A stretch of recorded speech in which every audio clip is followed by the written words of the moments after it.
Satuan Lalu Lintas Polres Oki nerap kedua bentuk jenis tilang bagi pelanggar lalu lintas di Polres Oki.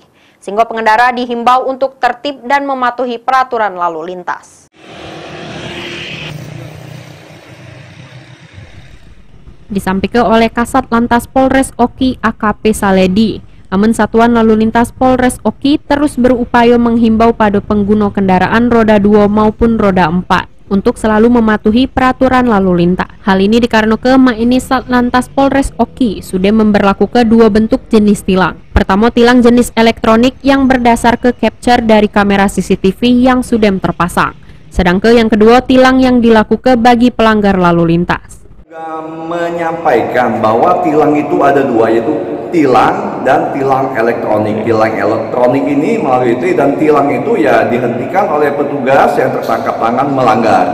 Itu tadi untuk mengcover, untuk pelanggaran-pelanggaran tidak tercover oleh kamera itu, maka anggota akan melakukan tindakan tilang yang selama ini kita lakukan.